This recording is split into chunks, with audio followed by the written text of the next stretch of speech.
Hey, what's up guys? My name is Matt from AbsMaster Fitness, and today I'm just going to quickly show you the best practices on how to get your AbsMaster to suction really well without it coming off in any possible way.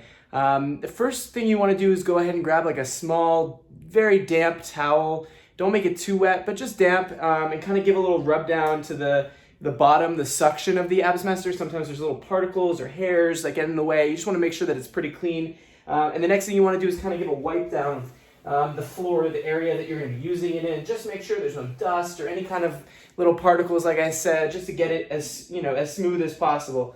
You want to take the AbsMaster and you want to find the smoothest possible spot that you can find on your floor. If you have some ridges on one spot and it's kind of clear on the other, try to find a spot where it's pretty relatively clear, and then you kind of want to stick it down and apply pressure. You do want to make sure that you have the lever pointing away from you. That will make sure that the suction stays as strong as possible when you put your feet under it. So go ahead and put it on the floor. Apply pressure when you're pushing it down with one hand and pull the lever down with the other hand. And then you'll see that provides a really strong suction on the floor, and it really works well. So if you have uneven floors or you have pretty ridgy floors, so we include our floor stickers with every single AbsMaster, and these are gonna come really in handy if your floor is not tile, like a super smooth tile or a super smooth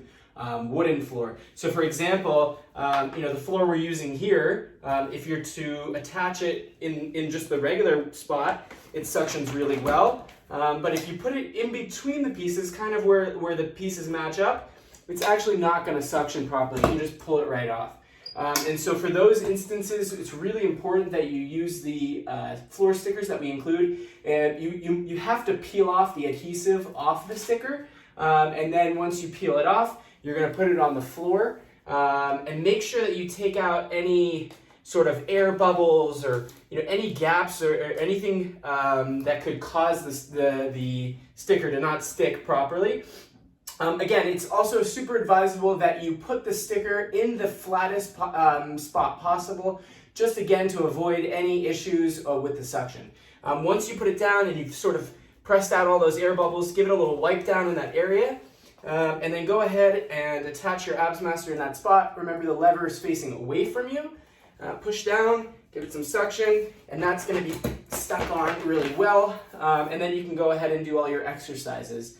When you want to take the AbsMaster off, it's super important to pull the lever up first and kind of give it a little pull at the bottom and then pull it off that way. You don't want to pull the AbsMaster too much, because if you pull it off while the suction's still there, it could screw up the suction a tiny bit, and we don't want that happening. So it's super important to kind of just give it a little, let some air in, and that way it disrupts the suction, and then you can pull it off right there. The stickers are reusable.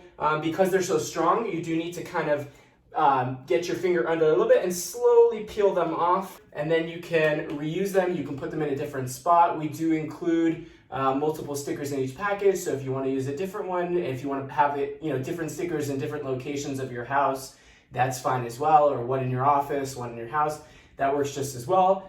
And that's sort of the basic explanation of how to properly function the AbsMaster.